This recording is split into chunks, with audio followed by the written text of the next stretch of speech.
प्यारे भक्तों, आज शुक्रवार को आप सभी श्रवण करेंगे धन सुख समृद्धि प्रदान करने वाली, सभी मनोकामना को पूर्ण करने वाली 4 पौराणिक कथा। वैभव लक्ष्मी व्रत कथा। लाखों की जनसंख्या को अपने में समेटे कुशीनगर एक महानगर था। जैसे कि अन्य महानगरों की जीवनचर्या होती है, वैसा ही कुछ यहाँ भी था। यानी बुराई अधिक, अच्छाई कम, पाप अधिक, पुण्य कम। इसी कुशीनगर में हरिवंश नामक एक सद्गृहस्थ अपनी पत्नी दामिनी के साथ सुखी संपन्न जीवन गुजार रहा था। दोनों ही बड़े नेक और संतोषी स्वभाव के थे। धार्मिक कार्य अनुष्ठानों में उनकी अपार श्रद्धा थी। दुनियादारी से उनका कोई विशेष लेना देना नहीं था। अपने में ही मगन गृहस्थ की गाड़ी खींचे चले जा रहे थे दोनों। किसी ने ठीक ही कहा है, संकट और अतिथि की आने के लिए कोई समय निर्धारित नहीं होता। कुछ ऐसा ही हुआ दामिनी के साथ। जब उसका पति हरिवंश न जाने कैसे बुरे लोगों की संगत में फंस गया और घर गृहस्थी से उनका मन उचट गया। देर रात शराब पीकर घर आना और गाली गलौज तथा मारपीट करना उसका नित्य का नियम सा बन गया था। जुए, राटे, रेस तथा वैश्यगमन जैसे बुरे कर्म भी कुसंगति के बदौलत उसके पल्ले पड़ गए। धन कमाने की तीव्र लालसा ने हरिवंश की बुद्धि हर ली और उसको अच्छे बुरे का भी ज्ञान न रहा। घर में जो कुछ भी था सब उसके दुर्व्यसनों की भेंट चढ़ गया। जो लोग पहले उसका सम्मान करते थे अब उसे देखते ही रास्ता बदलने लगे। भूखमरी की हालत में भिखमंगों के समान उनकी स्थिति हो गई। लेकिन दामिनी बेहद संयमी और आस्थावान तथा संस्कारी स्त्री थी। ईश्वर पर उसे अटल विश्वास था। वह जानती थी कि यह सब कर्मों का फल है। दुख के बाद सुख तो एक दिन आना ही है। अचानक एक दिन दोपहर के समय द्वार पे हुई दस्तक की आवाज सुनकर दामिनी की तंद्रा भंग हुई। अतिथि सत्कार के भय मात्र से उसकी अंतर आत्मा कांप उठी, क्योंकि घर में अन्न का एक दाना भी नहीं था जो अतिथि की सेवा में अर्पित किया जा सकता। फिर भी संस्कारों की ऐसी प्रबलता थी कि उसका मन अतिथि सत्कार को उद्धत हो उठा। उसने उठकर द्वार खोला, देखा सामने एक दिव्य पुरुष खड़ा था। बड़े बड़े घुंघराले श्वेत केश, चेहरे को ढके हुए लहराती दाढ़ी, गेरुए वस्त्रों का आवरण पहने उसके चेहरे से तेज टपक पड़ रहा था। आंखों मानो अमृत सी वर्षा कर रही थी।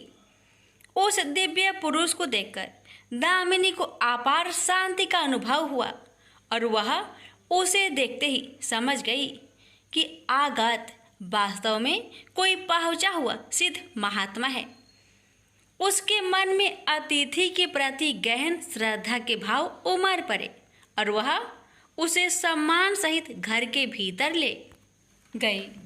दामिनी ने जब उसे फाटे हुए आसन पर बैठाया तो वह मारे लज्जा के जमीन में गिर सी गई। उधर वह संत पुरुष दामिनी की ओर एकटक निहारे जा रहा था। घर में जो कुछ भी बचा खुचा था दामिनी ने अतिथि की सेवा में अर्पित कर दिया, पर उसने इस पर कोई ध्यान नहीं दिया। बस दामिनी को यूं निहारे जा रहा था मानो उसे कुछ याद दिलाने की चेष्टा कर रहा हो। जब काफी देर तक दामिनी कुछ न बोली तो उसने कहा, बेटी मुझे पहचाना नहीं क्या? उसका यह प्रश्न सुनकर दामिनी जैसे सोते से जागी और अत्यंत संकुचाते हुए मधुर स्वर में बोली, महाराज मेरी धृष्टता को क्षमा करें। जो आप जैसे दिव्य पुरुष को मैं पहचान कर भी नहीं पहचान पा रही हूँ। पारिवारिक कष्टों ने तो जैसे मेरी सोचने समझने की शक्ति ही छीन ली है। लेकिन यह निश्चित है कि संकट की इस घड़ी में मुझे आप जैसे साधु पुरुष का ही सहारा है। तभी जैसे दामिनी को कुछ याद हो आया, वह उस साधु के चरणों में गिरकर बोल उठी, अब मैं आपको पहचान गई हूँ महाराज। स्नेहा रूपी अमृत की वर्षा करने वाले अपने शुभ चिंतक को कोई कैसे भूल सकता है भला। वास्तव में वह साधु मंदिर की राह के मध्य में बनी अपनी कुटिया के बाहर बट वृक्ष के नीचे बैठ साधना किया करता था और मंदिर आने जाने वाले सभी श्रद्धालु से प्रणाम करके स्वयं को कृतार्थ अनुभव करते थे। दामिनी भी उन्हीं में से एक थी। जब पिछले काफी दिनों से उसने उसे मंदिर की ओर आते जाते नहीं देखा तो उसकी कुशल क्षेम जानने के लिए पूछताछ करते हुए उसके घर की ओर आ निकला था। दामिनी अभी अपनी सोचों में ही डूबी हुई थी कि साधु महाराज ने मौन भंग किया। क्या कारण है पुत्री, तू आजकल मंदिर आती जाती दिखाई नहीं पड़ती।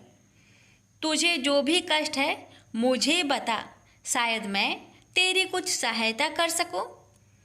व्यक्ति दुखों के बोझ तले दबा हो तो ऐसे में सहानुभूति के दो बोल ही काफी होते हैं। दामिनी भी खुद पर संयम नहीं रख पाई और बिलख कर रोने लगी। तभी वह साधु वात्सल्यपूर्ण स्वर में बोला, मन छोटा करने से समस्या हल नहीं होगी। सुख दुख तो एक गाड़ी की दो पहियों के समान है, इनका आना जाना तो जिंदगी भर लगा ही रहता है। अपना दुख किसी को बता देने से मन हल्का हो जाता है। कुछ देर चुप रहने के बाद दामिनी ने बोलना शुरू किया, महाराज, सर्व सुखों से भरपूर था मेरा घर। कण कण में खुशियों का नित्य होता था। पति भी नेक और ईमानदार थे। सदा जीवन उच्च विचार की आधारशिला पर टिकी थी। हमारी गृहस्थी रुपए पैसे की भी कोई कमी नहीं थी। सुबह शाम घर में ईश्वर वंदना होती थी। लेकिन अचानक न जाने किसकी नज़र लग गई, हमारा भाग्य हमसे रूठ गया। मेरे पति कुछ संगति में फंसकर अपना सब कुछ गवा बैठे। अब तो ऐसा लगता है जैसे साया भी साथ छोड़कर जाने को तैयार बैठा है। भिखारियों से भी बदतर स्थिति हो गई है हमारी। दामिनी की करुण व्यथा सुनकर साधु का हृदय हाहाकार कर उठा। वह द्रवित स्वर में बोल उठा, बेटी, कर्म का लिखा तो भोगना ही पड़ता है। तुम्हारे कष्टों का भी कर्मों से नाता है। लेकिन तुम चिंता ना करो, सब कुछ पहले जैसा हो जाएगा। दुख के बाद ही सुख आता है। दुख सहे बिना सुख की सच्ची अनुभूति हो ही नहीं सकती। तुम माँ लक्ष्मी के प्रति श्रद्धा जारी रखो। सबका उद्धार करने वाली प्रेम का छलकता सागर है माँ लक्ष्मी। अपने भक्तों पर सदैव उनकी कृपा दृष्टि रहती है। तुम संपूर्ण आस्था के साथ माँ वैभव लक्ष्मी का व्रत करना शुरू करो। तुम्हारी साधना अवश्य रंग लाएगी। दामिनी एक संस्कारी स्त्री थी। धर्म कर्म में उसकी अगाध आस्था थी। माँ वैभव लक्ष्मी के व्रत की बात सुनकर उसका चेहरा दमक उठा। बोली, महाराज, यदि इस व्रत को करने से मेरे परिवार पर आई विपदा टल सकती है तो मैं इसे जरूर करूँगी। आप मुझे बताएं कि इस व्रत को कब और कैसे किया जाता है। साधु महाराज दामिनी की भक्ति भावना देखकर प्रसन्न होकर बोले, बेटी, सारे जगत का कल्याण करने वाली माँ वैभव लक्ष्मी के व्रत की विधि में जन कल्याण तुम्हें बता रहा हूँ। प्रत्येक शुक्रवार को यह व्रत किया जाता है। सर्वप्रथम जितने शुक्रवार को यह व्रत करना हो उसका संकल्प लेकर माँ वैभव लक्ष्मी को मन ही मन प्रणाम करें। स्नान आदि से निवृत्त होकर स्वच्छ धवल वस्त्र पहनकर पूरब दिशा की ओर मुख करके आसन पर बैठे। सामने एक चौकी पर चावल की एक ढेरी लगाकर उस पर पानी से भरा कलश स्थापित करें जो तांबे का होना चाहिए। कलश को कटोरी से ढक दे और उस कटोरी में कोई भी स्वर्ण भूषण रखे। सोना ना हो तो चांदी का आभूषण रखे, वह भी पास ना हो तो रुपए का सिक्का भी काम दे सकता है। शुद्ध घी का दीपक तथा अगरबत्ती जलाए और मन ही मन पूर्ण श्रद्धा के साथ माँ वैभव लक्ष्मी का जाप करते रहे। श्री यंत्र माँ लक्ष्मी का प्रिय यंत्र है, उसे सत सत नमन करें। श्री यंत्र उपलब्ध ना हो तो पुस्तक में दिए उसके स्वरूप से काम चल जाएगा। साथ ही माँ वैभव लक्ष्मी के सभी स्वरूप को नमस्कार करें। इनकी सभी छवियां पुस्तक में दी गई होगी। कटोरी में रखे गहने या रुपए पर हल्दी, कुमकुम तथा अक्षत अर्पित करें। कोई भी मिष्टान प्रसाद के रूप में रखे संभव ना हो पाए तो गुड़ या शक्कर से भी काम चल सकता है। फिर श्रद्धापूर्वक माँ की आरती करके 14 बार प्रेम सहित बोले, जय माँ वैभव लक्ष्मी। माँ वैभव लक्ष्मी मेरी मनोकामना पूरी करे, ऐसा संकल्प लेकर सच्चे मन से माँ से विनती करे। प्रसाद बांटे और स्वयं भी ग्रहण करे। दिन में एक बार स्वास्तिक भोजन करे। यदि संभव हो तो उपवास रखे। पूजा में रखा गहना या रुपए लाल कपड़े में लपेटकर सुरक्षित रख ले। यह आगे आने वाले शुक्रवार को पूजा में काम आएगा। कलश में भरा जल तुलसी के पौधे को समर्पित कर दे तथा अक्षत पंछियों को आहार स्वरूप डाले। ऐसी शास्त्रोक्त विधि से व्रत करने वाले को शीघ्र फल मिलता है। साधु महाराज के मुख रविंद से यह वृत्तांत सुन दामिनी पुलकित हो उठी। उनके चरण स्पर्श कर उत्साहित स्वर में बोली, अब लगे हाथ उद्यापन की विधि भी बता दे महाराज। इसके बिना तो व्रत अधूरा ही रह जाएगा। अवश्य बेटी, कहकर साधु महाराज उद्यापन की विधि बताने लगे। चाहे जितने भी शुक्रवार प्राय 11 या 21 व्रत करने का संकल्प लिया हो, लेकिन मन में माँ वैभव लक्ष्मी के प्रति श्रद्धा तथा आस्था बारंबार बनी रहनी चाहिए। जिस दिन अंतिम शुक्रवार का व्रत हो उस दिन शास्त्रोक्त विधि से उद्यापन किया जाता है। अन्य शुक्रवारों की भांति ही इस दिन भी पूजन करें। हाँ, प्रसाद के रूप में खीर अवश्य रखें। पूजा के बाद नारियल फोड़कर 7 कुंवारी कन्याओं को चरण धोकर कुमकुम का तिलक लगाकर पूजन करें। उन्हें सामर्थ्य अनुसार दक्षिणा दें और माँ वैभव लक्ष्मी व्रत की पुस्तकें उपहार स्वरूप भेंट में दें। फिर प्रसाद के रूप में खीर वितरित करें। अब माँ वैभव लक्ष्मी के सभी स्वरूप को मन ही मन नमन करते हुए कहे, हे माँ, यदि मैंने शुद्ध तथा निर्मल हृदय से आपकी स्तुति करते हुए वैभव लक्ष्मी व्रत विधि विधान अनुसार पूर्ण किया हो तो मेरी मनोकामना अवश्य पूरी करना। संतानहीनों को संतान देने वाली, दुखियों का दुख हरने वाली, अखंड सौभाग्य का वरदान देने वाली, कुंवारी कन्याओं को मन चाहा वर देने वाली माँ वैभव लक्ष्मी, आपकी महिमा अपरंपार है।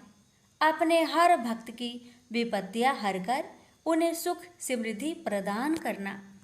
साधु महाराज से वैभव लक्ष्मी व्रत का शास्त्रों ज्ञान प्राप्त करके दामिनी भाव विभोर हो उठी। उसे अपने भीतर एक अनोखे तथा असीमित आत्मबल का संचार होता महसूस हुआ। उसने भी माँ वैभव लक्ष्मी के 21 व्रत आते शुक्रवार से शुरू करने का संकल्प लेकर साधु महाराज को आदर सहित विदा किया और मन ही मन माँ वैभव लक्ष्मी का स्तुति गान करने लगी। 2 दिन बाद ही शुक्रवार आ गया। उससे पहली रात दुखों की मारी दामिनी ठीक से सो भी न सकी। माँ वैभव लक्ष्मी के व्रत करने से उसकी समस्याओं का अंत हो जाएगा, यह सोचकर वह मुंह अंधेरी उठ बैठी और स्नान आदि कर स्वच्छ वस्त्र धारण किए। आसन पर पूर्व दिशा की ओर मुंह करके दामिनी ने अपने सम्मुख रखी चौकी पर चावल की छोटी सी ढेरी बनाकर उस पर तांबे का कलश रखा। लेकिन जब स्वर्ण भूषण रखने की बात आई तो धर्म संकट में पड़ गई। सारे गहने पति ने दुर्योधनों की भेंट चढ़ चुके थे। विवाहित स्त्री थी तो मंगलसूत्र भी उतार कर नहीं रख सकती थी और कोई गहना था नहीं। तभी उसे उन नन्ही पायलों का स्मरण हो आया जो उसने अपनी आने वाली संतान के लिए बनवाकर रख छोड़ी थी और पति की निगाहों से उन्हें बचाकर रखा था। उसने झटपट वह पायलें निकाली और गंगा जल से धोकर उन्हें शुद्ध करके कलश पर रखी कटोरी में डाल दिया। डिब्बे की तली में से बची खुची शक्कर निकालकर उसे प्रसाद के रूप में रखा और विधि अनुसार व्रत किया। सर्वप्रथम उसने अपने पति को प्रसाद दिया। आने वाला पूरा सप्ताह बड़े ही हंसी खुशी से बीता। बात बात पर झल्ला उठने वाला उसका पति अपेक्षाकृत शांत तथा संयत रहा। कोई मारपीट तथा कलेश घर में नहीं हुआ। इसे दामिनी ने माँ वैभव लक्ष्मी का चमत्कार समझा और मन ही मन उन्हें प्रणाम किया। माँ वैभव लक्ष्मी के प्रति उसकी आस्था और भी बलवती हो गई। इसी प्रकार शास्त्रोक्त विधि से दामिनी ने 20 शुक्रवार के व्रत पूरे कर लिए। इस बीच कई परिवर्तन हुए थे। उसका पति कुसंगति छोड़कर सीधी राह पर आ गया था और उसका कामकाज भी जमने लगा था। घर में यदि किसी चीज की बहुतायत नहीं थी तो कमी भी नहीं रह गई थी। यह सब माँ वैभव लक्ष्मी के चमत्कार और दामिनी की आस्था तथा विश्वास का परिणाम था। 21वें शुक्रवार को व्रत का उद्यापन करना था। साधु महाराज के वचन अब भी मानो दामिनी के कानों में गूंज रहे थे। उनकी बताई विधि के अनुसार ही दामिनी ने शास्त्रोक्त विधि से उद्यापन किया। 7 कुंवारी कन्याओं को भोजन कराकर दक्षिणा दी। आसपास की सौभाग्यवती स्त्रियों में प्रसाद तथा माँ वैभव लक्ष्मी व्रत कथा की पुस्तकें वितरित की।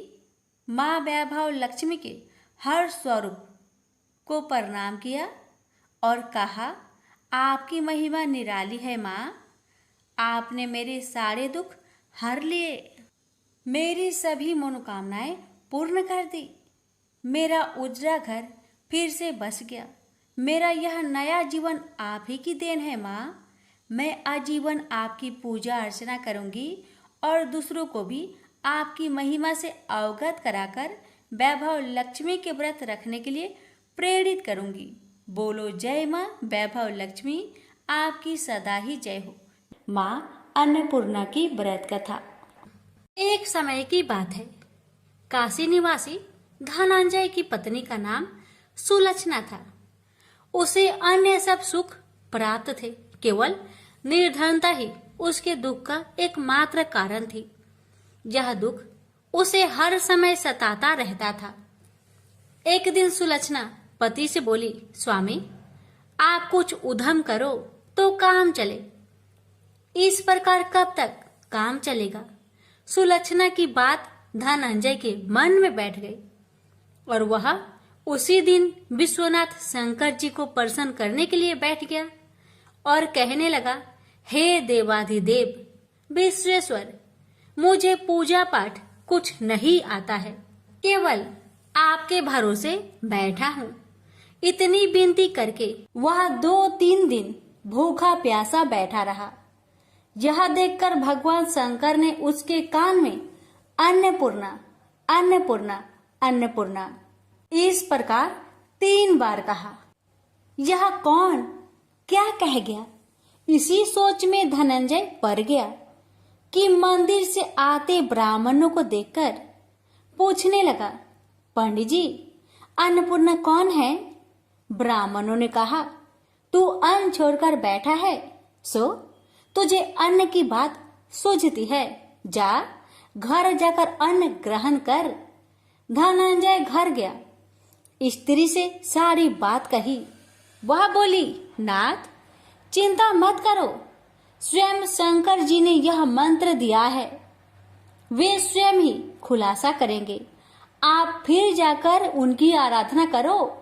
धनंजय फिर जैसा कि तैसा पूजा में बैठ गया। रात्रि में शंकर जी ने आज्ञा दी और कहा, तू पूर्व दिशा में चला जा, वहां अन्नपूर्णा का नाम जपता जाता और रास्ते में फल खाता, झरनों का पानी पीता जाता। इस प्रकार कितने ही दिनों तक चलता गया। वहां उसे चांदी सी चमकती वन की शोभा देखने में आई। सुंदर सरोवर देखने में या उनके किनारे कितनी ही अप्सराएं झुंड बनाए बैठी थी। एक कथा सुनाती और सब मिलकर माँ अन्नपूर्णा इस प्रकार बार बार कहती थी। जहाँ अगहन मास की उजेली रात्रि थी और आज से ही व्रत का प्रारंभ था। जिस शब्द की खोज करने वह निकला था वह उसे वहां सुनने को मिला। धनंजय ने उसके पास जाकर पूछा, हे देवियों, आप यहाँ क्या करती हो? उन सब ने कहा, हम माँ अन्नपूर्णा का व्रत करती हैं। धनंजय ने पूछा, व्रत पूजा करने से क्या होता है? यह किसी ने किया भी है? इसे कब किया जाए? कैसा व्रत है और कैसी विधि है? मुझसे भी विस्तार से बताओ। वे कहने लगी, इस व्रत को सब कोई कर सकते हैं। 21 दिन तक के लिए 21 गांठ का सूत लेना चाहिए। 21 दिन यानी न बने तो एक दिन उपवास करे, या भी ना बने तो केवल कथा सुनकर प्रसाद ले।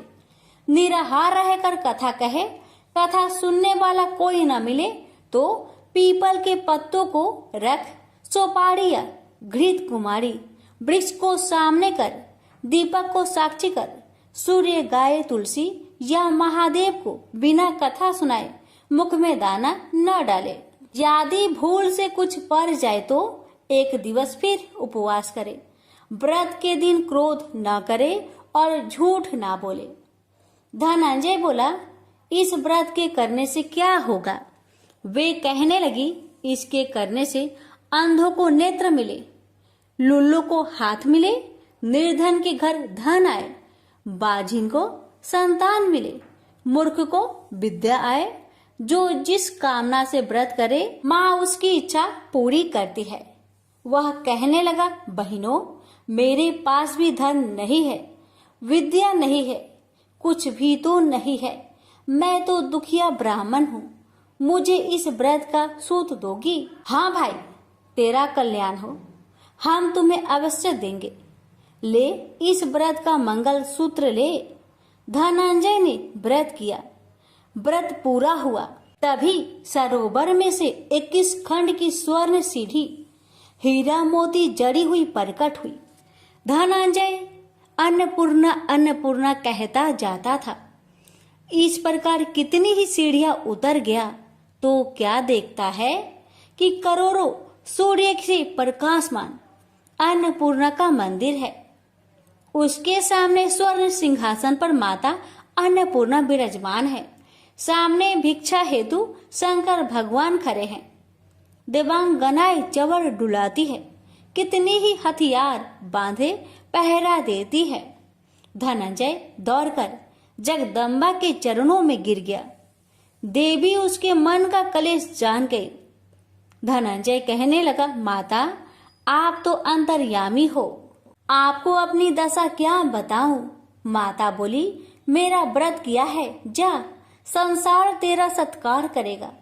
माता ने धनंजय की जिह्वा पर बीज मंत्र लिख दिया।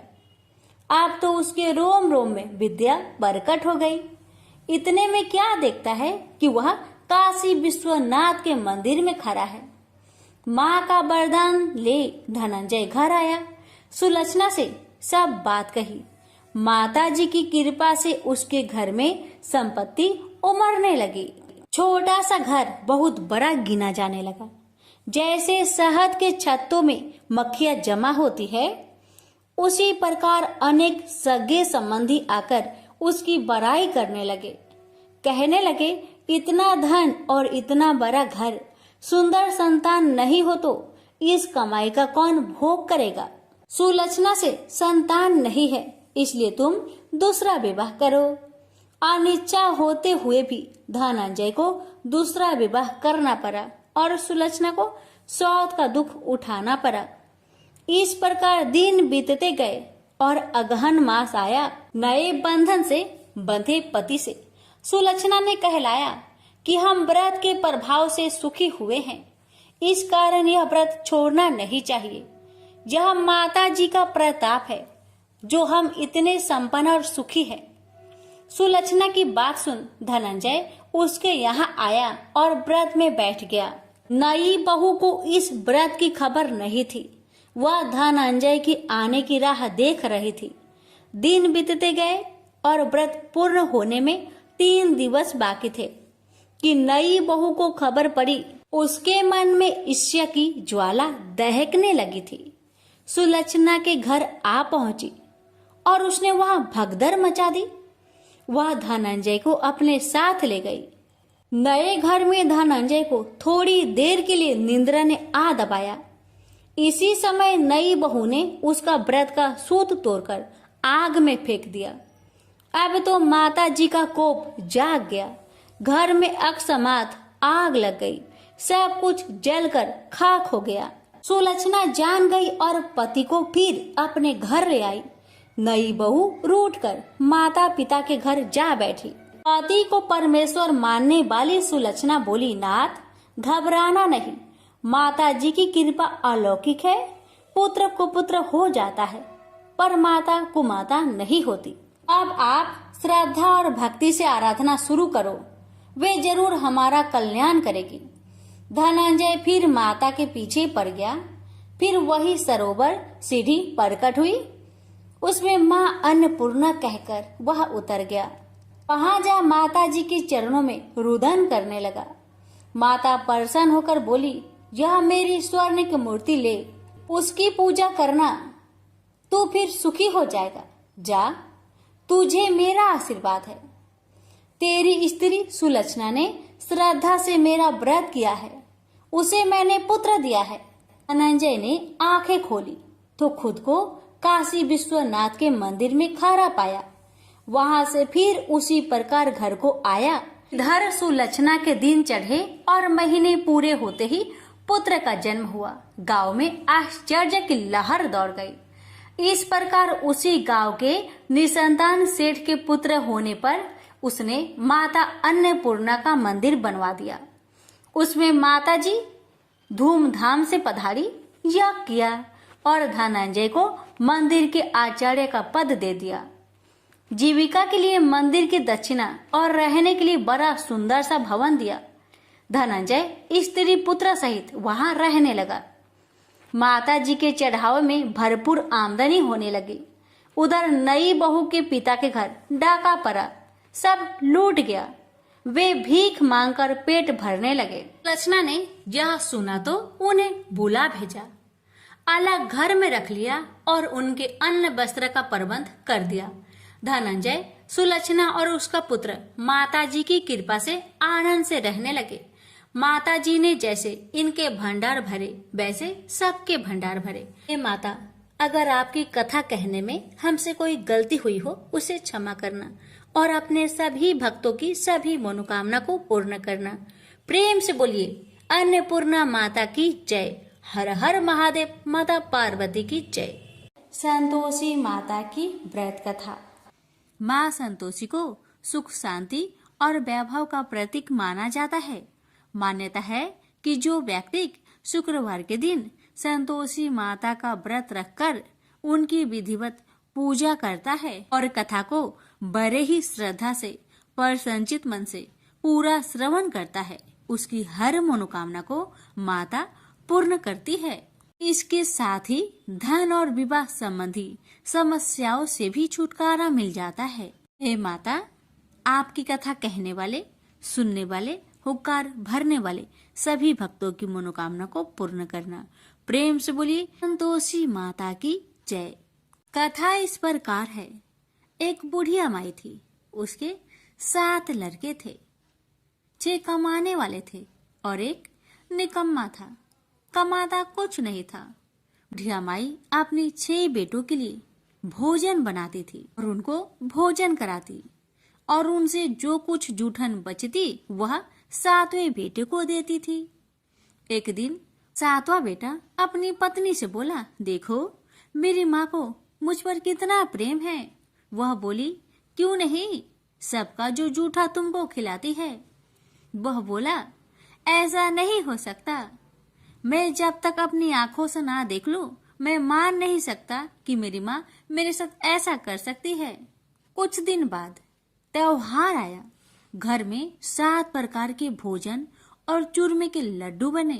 अब सबसे छोटे लड़के ने यानी कि 7वें लड़के ने अपना सिर दुखने का बहाना बनाया और पतला चादर ओढ़कर रसोई घर में सो गया, ये देखने के लिए कि मेरी माँ मुझे जूठे भोजन देती है या फिर बनाई हुई ताजी भोजन देती है। लड़का झूठ मूठ का सोने के नाटक करके रसोई घर में सोया हुआ है। वह पतले चादर के अंदर से सब कुछ देख रहा था। तभी 6 भाई भोजन करने आए। उसने देखा माँ ने उनके लिए सुंदर आसन बिछाया, नाना प्रकार की रसोई परोसी और आग्रह करके उन्हें जिमाया और वह देखता रहा। तब 6 भाइयों ने भोजन करके उठा।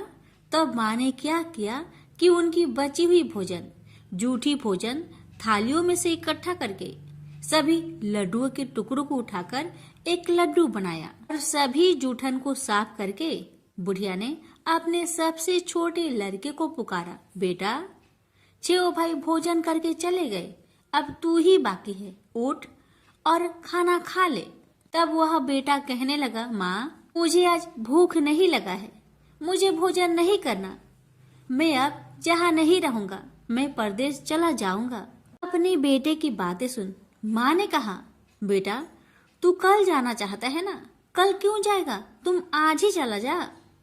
तब बेटा बोला, हाँ माँ मैं आज ही चला जा रहा हूँ।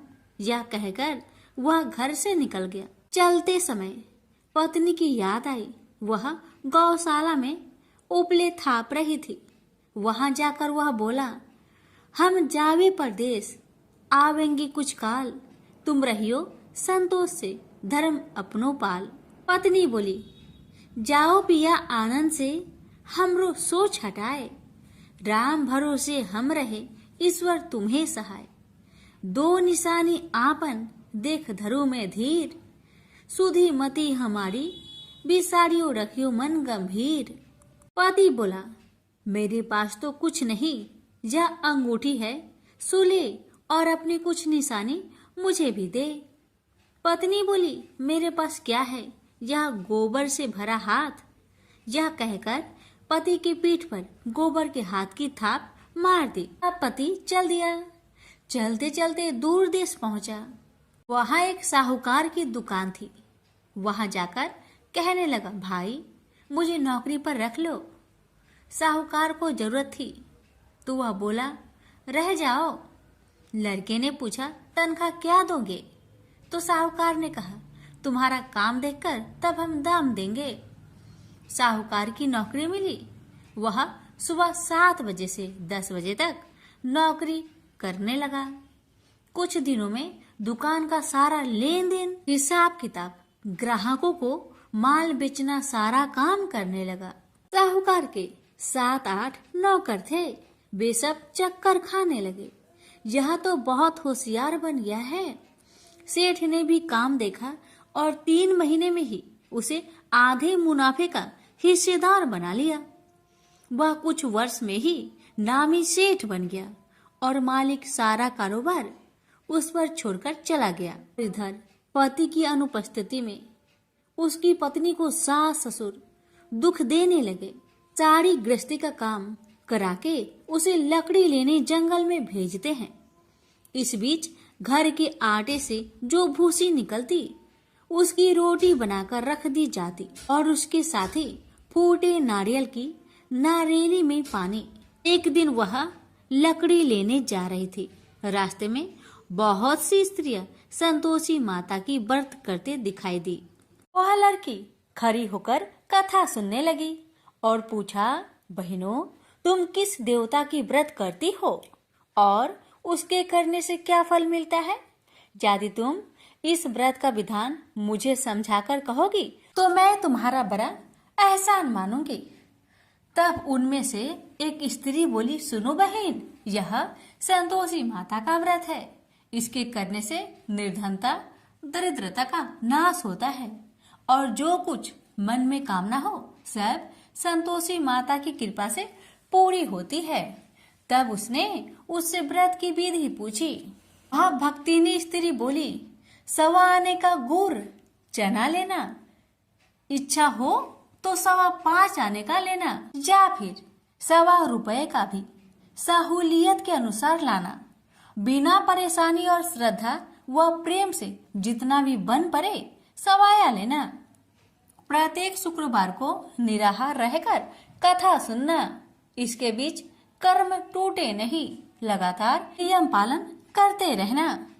सुनने वाला कोई न मिले तो घी का दीपक जला उसके आगे या जल के पात्र के सामने रखकर कथा कहना। जब कार्य सिद्ध न हो नियम का पालन करना और कार्य सिद्ध हो जाने पर व्रत का उद्यापन करना। 3 मास में माता फल पूरा करती है।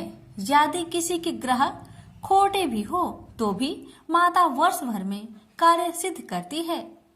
फल सिद्ध होने पर उद्यापन कर लेना चाहिए, बीच में नहीं। उद्यापन में 2.5 सेर आटे का खाजा तथा इसी परिमाण में खीर तथा चने का साग करना। 8 लड़कों को भोजन कराना।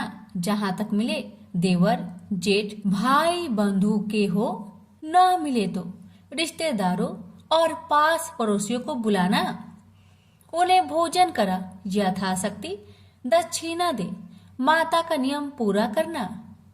उस दिन घर में खटाई न खाना। यह सुन बुढ़िया माई के लड़के की बहू चल दी। रास्ते में लकड़ी की बोझ को बेच दिया और उन पैसों से गुड़ चना ले माता की व्रत की तैयारी कर आगे चली और सामने मंदिर देखकर पूछने लगी, यह मंदिर किसका है? सब कहने लगे, संतोषी माता का मंदिर है। यह सुनकर माता के मंदिर में जाकर चरणों में लौटने लगी। दीन हो विनती करने लगी, माँ, मैं निपट अज्ञानी हूँ, व्रत के कुछ भी नियम नहीं जानती, मैं दुखी हूँ।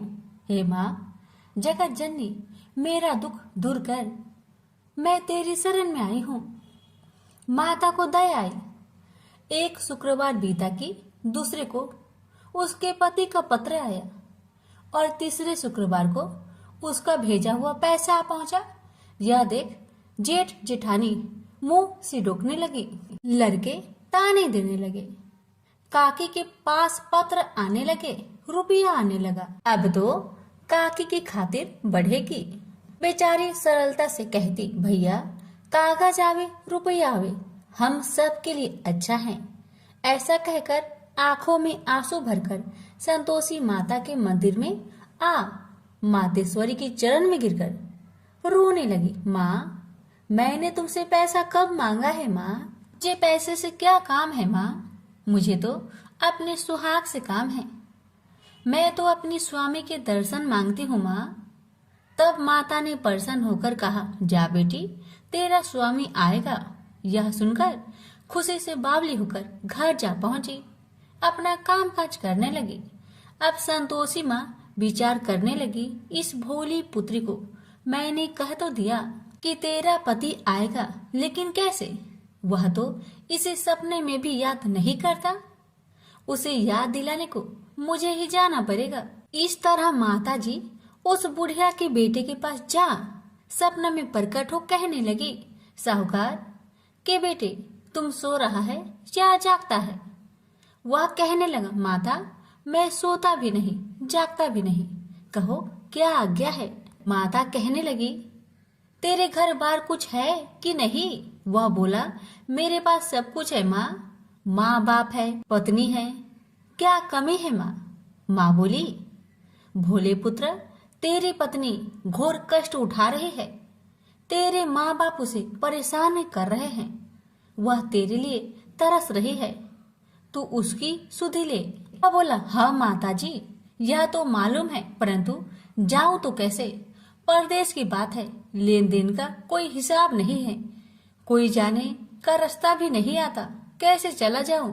माँ कहने लगी, मेरी बात मान, सवेरे नहा धोकर संतोषी माता का नाम ले, घी का दीपक जला, दंडवत कर दुकान पर बैठ, देखते देखते तेरा सारा लेन देन चुक जाएगा, जमा का माल बिक जाएगा, साज होते होते धन का भारी ढेर लग जाएगा। माता की बात मानकर वह नहा धोकर संतोषी माता को दंडवत घी का दीपक जला, थोड़ी देर में देने वाले रुपए लाने लगे, लेने वाले हिसाब लेने लगे, कोठे में भरे सामान की खरीदारी नगद दाम में दे सौदा करने लगे।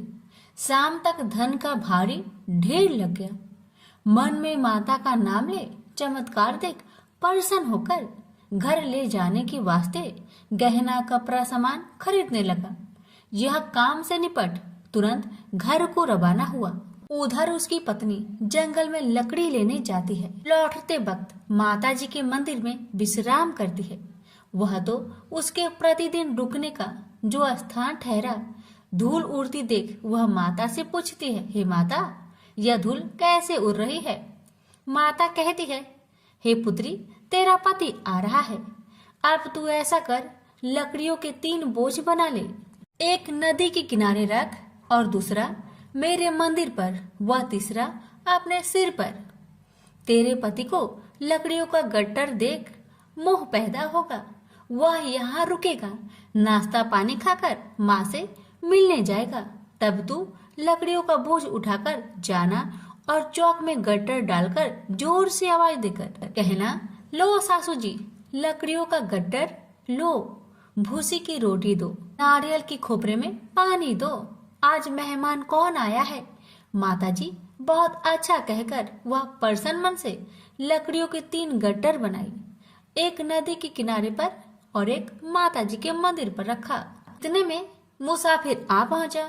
सूखी लकड़ी देख उसकी इच्छा उत्पन्न हुई कि हम यहीं पर विश्राम करें और भोजन बनाकर खा पी कर गाँव जाए। इसी तरह रुककर भोजन बना, विश्राम करके गांव को गया, सबसे प्रेम से मिला। उसी समय सिर पर लकड़ी का गट्टर लिए वह उतावली सी आती है, लकड़ियों का भारी बोझ आंगन में डालकर जोर से 3 आवाज देती है, लो सासू जी, लकड़ियों का गट्टर लो, भूसी की रोटी दो, आज मेहमान कौन आया है? यह सुनकर उसकी सास बाहर आकर अपने दिए हुए कष्टों को भुलाने हेतु कहती है, बहू ऐसा क्यों कहती है? तेरा मालिक ही तो आया है, आ बैठ, मीठा भात खा, भोजन कर, कपड़े पहन, गहने पहन। उसकी आवाज सुन उसका पति बाहर आता है, अंगूठी देख व्याकुल हो जाता है और माँ से पूछता है, माँ यह कौन है? माँ ने कहा, बेटा यह तेरी पत्नी है, जब से तू गया है तब से सारे गांव में भटकती फिरती है, घर का कामकाज कुछ नहीं करती, 4 पहर आकर खा जाती है। वह बोला, ठीक है माँ, मैंने इसे भी देखा और तुम्हें भी, अब दूसरे घर की ताली दो, मैं उसमें रहूंगा। माँ बोली, ठीक है, जैसी तेरी मर्जी। तब वह दूसरे मकान की 3री मंजिल का कमरा खोल सारा सामान जमाया। एक दिन में ही राजा के महल के जैसा ठाट बाट बन गया। अब क्या था, बहू सुख भोगने लगी। इतने में शुक्रवार आया। उसने पति से कहा, मुझे संतोषी माता का व्रत उद्यापन करना है। पति बोला, खुशी से कर लो। वह उद्यापन की तैयारी करने लगी। जेठानी के लड़कों को भोजन के लिए कहने गई। उन्होंने मंजूर किया, परंतु पीछे से जेठानी ने अपने बच्चों को सिखाया, देखो भोजन के समय खटाई मांगना, जिससे उसका उद्यापन पूरा ना हो। अब तो बच्चे जिमने आए, खीर खाना पेट भर के खाए, परंतु बाद में खाते ही कहने लगे, हमें खटाई दो, खीर खाना हमको नहीं भाता। देखकर आरुचि होती है। वह कहने लगी, भाई खटाई किसी को नहीं दी जाएगी, यह माँ संतोषी का प्रसाद है। लड़के उठ खड़े हुए, बोले, पैसे लाओ। भोली बहू कुछ जानती नहीं थी, वह उन बालकों को पैसे दे दिए। लड़के उसी समय हट करके इमली खटाई ले खाने लगे। यह देखकर बहू पर माताजी ने कोप किया। राजा के दूत उसके पति को पकड़कर ले गए। जेठ जेठानी मन माने वचन कहने लगे, लूट लूट कर धन इकट्ठा कर लाया है, अब सब मालूम पड़ जाएगा जब जेल की मार खाएगा। बहू से यह सहन नहीं हुआ। रोती हुई बहू माताजी के मंदिर गई। कहने लगी, हे माता, तुमने क्या किया? हंसाकर अब भक्तों को रुलाने लगी। माता बोली, बेटी तूने उद्यापन करके मेरा व्रत भंग किया है। वह कहने लगी, माता मैंने कुछ अपराध किया है क्या? मैंने तो भूल से लड़कों को पैसे दे दिए थे, मुझे क्षमा करो, मैं फिर तुम्हारा उद्यापन करूंगी। माँ बोली, अब भूल मत करना। माँ कहती है, अब भूल नहीं होगी, अब बतलाओ वो कैसे आएंगे? माँ बोली, जा पुत्री, तेरा पति तुझे रास्ते में आता मिलेगा। वह निकली, राह में पति आता मिला। वही पूछी, कहाँ गए थे? वह कहने लगा, इतना धन जो जमाया है उसका टैक्स राजा ने मांगा था, वह भरने गया था। वह प्रसन्न हो बोली, भला हुआ, अब घर को चलो। कुछ दिन बाद फिर शुक्रवार आया। फिर वह बोली, मुझे माता का उद्यापन करना है। पति ने कहा, करो। पत्नी फिर जेठ के लड़कों को भोजन को कहने गई। ठानी ने एक दो बातें सुनाई। सब लड़कों को सिखाने लगी, तुम सब लोग पहले ही खटाई मांगना। लड़के भोजन से पहले कहने लगे, हमें खीर नहीं खाना, हमारा जी बिगड़ता है, कुछ खटाई खाने को दो। वह बोली, खटाई किसी को नहीं मिलेगा, आना हो तो आओ। वह ब्राह्मण के लड़के को लाकर भोजन कराने लगी। यथाशक्ति दक्षिणा की जगह एक एक फल उन्हें दिया। संतोषी माता प्रसन्न हुई। माता की कृपा होते ही 9वें मास में उसके चंद्रमा के समान सुंदर पुत्र प्राप्त हुआ। पुत्र को पाकर प्रतिदिन माताजी के मंदिर में जाने लगी। माँ ने सोचा, यह रोज आती है, आज क्यों न आए, इसके घर चलो। यह विचार कर माता ने भयानक रूप बनाया। गुड़ चने से सना मुख, ऊपर सूर्य के समान होठ, उस पर मक्खियां भीन भीन कर रही थी। दहली पर पैर रखते ही उसकी सास चिल्लाई, देखो रे देखो, कोई चुड़ैल डाकिन चली आ रही है, लड़कों इसे भगाओ नहीं तो किसी को खा जाएगी। लड़के भागने लगे, चिल्लाकर खिड़की बंद करने लगे। बहू रोशनदान में देख रही थी। प्रसन्नता से पगली बन चिल्लाने लगी, आज मेरी माँ मेरे घर आई है, आज मेरी माता मेरे घर आई है। वह बच्चों को दूध पीने से हटाती थी। इतने में सास का क्रोध फट पड़ा। वह बोली, क्यों उतावली हुई है, बच्चे को पटक दिया। इतने में माँ के प्रताप से लड़के ही लड़के नजर आने लगे। वह बोली, माँ जिसका मैं व्रत करती हूँ, यह वही संतोषी माता है। सबने माता जी के चरण पकड़ लिए और विनती कर कहने लगे, हे माता, हम मूर्ख हैं, अज्ञानी हैं, तुम्हारे व्रत की विधि हम नहीं जानते, व्रत भंग कर हमने बड़ा अपराध किया है। जग माता, आप हमारा अपराध क्षमा करो। इस प्रकार माता प्रसन्न हुई। बहू को प्रसन्न हो जैसा फल दिया, वैसा माता सबको दे। जो पढ़े उसका मनोरथ पूर्ण हो, जो सुने उसका भी मनोरथ पूर्ण हो। प्रेम से बोलिए संतोषी माता की जय। देवी सची परम पिता परमात्मा की आदि शक्ति की एक कला मानी जाती है, एक रूप मानी जाती है। पूर्व काल में जब कहीं स्वयंवर होते थे, अर्थात राजा महाराजा अपनी कन्या के विवाह के लिए विभिन्न राज्यों के राजकुमारों को आमंत्रित करके उनमें से अपनी पसंद के वर को चुनने का कन्या को अवसर देते थे, तो देवी सची की ही सर्वप्रथम आह्वान करके स्थापना की जाती थी तथा उनकी पूजा अर्चना करके स्वयंवर की रस्में प्रारंभ होती थी। ऐसा माना जाता था कि देवी सची की आराधना करने से स्वयंवर में किसी प्रकार विघ्न नहीं पड़ता। इस प्रकार सची स्वर्ग के भोगों के बीच जल में कमल के समान निर्लिप्त रह रही थी कि अचानक स्वर्ग को भी दुखों ने आ घेरा। देवराज से एक भयानक भूल हो गई। यद्यपि उनका कार्य ही पृथ्वी पर सुख और शांति रखने के लिए असुरों और दानवों का नाश करना था, लेकिन उन्होंने एक बार बिना विचार किए भगवान के भक्त पितासुर का वध कर डाला। चारों ओर उनकी बुराई होने लगी। जिसने भी सुना इंद्र की निंदा की। चारों ओर से इंद्र पर जब घृणा और निंदा की बौछार पड़ने लगी तो वह देवलोक छोड़कर भाग गए और मान सरोवर में जाकर एक कमल नाल में छिपकर बैठ गए। देवताओं ने इंद्र को बहुत खोजा, लेकिन जब इंद्र कहीं नहीं मिले तो उन्होंने ऋषि मुनियों से सलाह करके नहुस को इंद्र आसन पर बैठा दिया। इंद्र का पद पाकर नहुस में अहंकार जाग उठा। उसने एक दिन राजसभा में कहा, गुरुदेव, आज मैं इंद्र के सिंहासन पर बैठा हूँ। सारे देवलोक पर मेरा अधिकार है। एरावत हाथी, उच्च श्रवा घोड़ा, कामधेनु गाय और परिजात मेरे अधिकार में है। इस पर इंद्र के वे सभी चीजें मेरे अधिकार में हैं जो अभी तक इंद्र के अधिकार में थी। फिर इंद्र की पत्नी सची अभी तक मेरे भवन में क्यों नहीं आई? इंद्र होने के नाते वह मेरी पत्नी है। उससे कहिए कि वह आज रात मेरे रंग भवन में आ जाए और फिर वहीं रहे।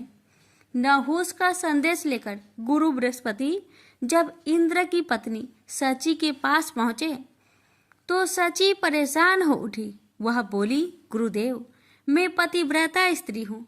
अपने पति के अतिरिक्त मैंने आज तक किसी परम पुरुष की ओर आंख उठाकर भी नहीं देखा। मैं नहुस की इस आज्ञा का पालन कैसे कर सकती हूँ? बृहस्पति बोले, इंद्राणी, इस संकट से यदि तुम्हें कोई उबार सकता है तो वह केवल माँ भगवती दुर्गा ही है। तुम उन्हीं की आराधना करो, वही तुम्हारी सहायता करेगी। सची बोली, ठीक है गुरुदेव, जाकर नहुस से कह दीजिए कि मैं आजकल देवी की आराधना कर रही हूँ। जब मेरी आराधना समाप्त हो जाएगी मैं स्वयं नहुस को अपने भवन में बुला लूंगी।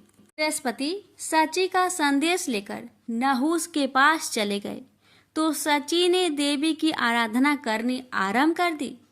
उनकी आराधना से प्रसन्न होकर देवी ने प्रकट होकर कहा, मैं तुम्हारी हालत को अच्छी तरह जानती हूँ सची, बोलो मैं तुम्हारी क्या सहायता करूँ? सची बोली, माँ भगवती, न जाने मेरे पति कहाँ चले गए हैं। सारे देवता उन्हें खोज खोज कर थक गए हैं। मैं उनसे मिलना चाहती हूँ। भगवती दुर्गा बोली, मैं जानती हूँ कि इंद्र इस समय कहाँ हैं। तुम मान सरोवर पर चली जाओ, वहाँ मेरी एक मूर्ति रखी है। उस मूर्ति को लोग विश्वकामा देवी के नाम से पुकारते हैं। इंद्र आजकल नियमित रूप से उसी मूर्ति की पूजा करते हैं। वह तुम्हें वही मिल जाएंगे। सची बोली, जग जननी, नहुस को इंद्र का पद पाकर इतना अहंकार हो गया है कि वह देवलोक की प्रत्येक वस्तु की तरह मुझ पर भी अपना अधिकार समझने लगा है। उसने कहा है कि मैं उसके भवन में जाकर उसकी पत्नी के रूप में रहूं। भगवती दुर्गा बोली, नहुस से बचने का उपाय तुम्हें बता देती हूँ। तुम कल नहुस के पास संदेश भेज देना कि किसी ऐसी सवारी से मेरे भवन में पधारे इसे ऋषि ढोकर लाए। देवी की कृपा से उसी दिन मान सरोवर पर सची की इंद्र के साथ भेंट हो गई और दूसरे दिन उन्होंने एक दासी से कहकर वह संदेश नहुस के पास भिजवा दिया जो देवी ने बताया था। दासी वह संदेश लेकर नहुस की राजसभा में पहुंची और बोली, महाराज नहुस की जय हो। मैं देवराज इंद्र की पत्नी सची की दासी हूँ। उन्होंने मेरे द्वारा आपके लिए एक संदेश भेजा है। उन्होंने कहा है कि आज रात अपने भवन में वो आपका स्वागत करना चाहती है। नहुस बोला, ओ यह तो बड़ी प्रसन्नता की बात है। हम रात को सची के भवन में पहुंच जाएंगे। दासी बोली, अवश्य पधारिए महाराज, लेकिन आप देवी के भवन में किसी ऐसी दिव्य सवारी में बैठकर जाए जिसे ऋषि ढो रहे हों। दासी के जाने के बाद नहुस ने सभी ऋषि मुनियों को बुलाकर कहा, आप सब लोग मेरी बात ध्यान से सुनिए। मैं आजकल इंद्र लोक ही क्या समूचे विश्व का स्वामी हूँ। जिस तरह इंद्र का राज्य और समस्त चल अचल संपत्ति का स्वामी मैं हूँ, उसी तरह पहले इंद्र की पत्नी सची ने भी मुझे अपना पति स्वीकार कर लिया है। ऋषि बोले, यह आप क्या कह रहे हैं महाराज? विश्वास नहीं होता। सची जैसी साध्वी स्त्री ऐसा कैसे कर सकती है? नहुस बोला, आपको विश्वास करना ही पड़ेगा, क्योंकि अभी अभी एक दासी ने मुझे आकर बताया है कि पिछले इंद्र की पत्नी सची ने मुझे पति के रूप में स्वीकार कर लिया है। ऋषि बोले, यह आप क्या कह रहे हैं महाराज? विश्वास नहीं होता। सची जैसी साध्वी स्त्री ऐसा कैसे कर सकती है? नहुस बोला, आपको विश्वास करना ही पड़ेगा, क्योंकि अभी अभी एक दासी ने मुझे आकर बताया कि पिछले इंद्र की पत्नी सची ने मुझे पति के रूप में स्वीकार कर लिया है और कहा है कि मैं ऐसी दिव्य सवारी में सवार होकर सची के भवन में पहुंचूं जिसे ऋषि ढो रहे हों। ऋषि बोले, ऐसी भला कौन सी सवारी है जिसे ऋषि ढोते हैं? हमने तो आज तक ऐसी सवारी नहीं देखी। नहुस बोला, ऐसी सवारी पालकी होती है। आप लोग उसे कहारों के स्थान पर अपने कंधों पर ढोकर ले चलेंगे। मैं इंद्र हूँ। आपको मेरी इस छोटी सी आज्ञा का पालन हर हालत में करना होगा। नहुस की इस आज्ञा को सुनकर ऋषियों को बहुत बुरा लगा। जी चाहा कि नहुस को श्राप दे दे, लेकिन अचानक उनके मन में माँ भगवती ने एक नई भावना जगा दी। उन सभी ने सोचा कि नहुस के सर्वनाश के दिन निकट आ गए हैं, इसलिए उन्हें शांत रहना चाहिए। नहुस ने बड़ी बेचैनी से शाम की प्रतीक्षा की। शाम होते ही उसने ऋषि मुनियों को बुला लिया और एक खुली हुई पालकी में जा बैठा। ऋषियों ने पालकी के दोनों ओर निकले डंडे उसके कंधों पर रख लिए और सची के भवन की ओर चल दिए। ऋषियों ने कभी कंधों पर बोझ ढोया न था, अतः पालकी के डंडों और बोझ के कारण 4 कदम चलते ही उनके कंधे में दर्द होने लगा था, इसलिए उन्हें कदम बढ़ाने में तकलीफ होने लगी। नहुस तो उतावला हो रहा था। उसने पालकी को शीघ्रता के साथ ले जाने के लिए कहा। बेचारे वृद्ध ऋषि जैसे तैसे पालकी को और तेज ले जाने लगे, परंतु नहुस को अभी संतोष नहीं हुआ। ने कोरों से ऋषियों को पीटना प्रारंभ किया। अगस्त्य ऋषि को इससे अत्यंत क्रोध उत्पन्न हुआ और उन्होंने नहुस को भला बुरा कहते हुए श्राप दे दिया। दुष्ट, तू अजगर बनकर पृथ्वी पर गिर जा और लंबे समय तक अपने दुष्कर्मों का फल भोग। और ऐसा ही हुआ। नहुस अपने पापों के प्रतिफल के रूप में अजगर की योनि में पृथ्वी पर सैकड़ों वर्ष तक पड़ा रहा। भगवती दुर्गा की कृपा से देवराज इंद्र पुनः प्रकट हो गए और देवी सची के साथ स्वर्ग के सिंहासन पर बैठकर आनंद पूर्वक रहने लगे। प्रेम से बोलिए भगवती माता की जय।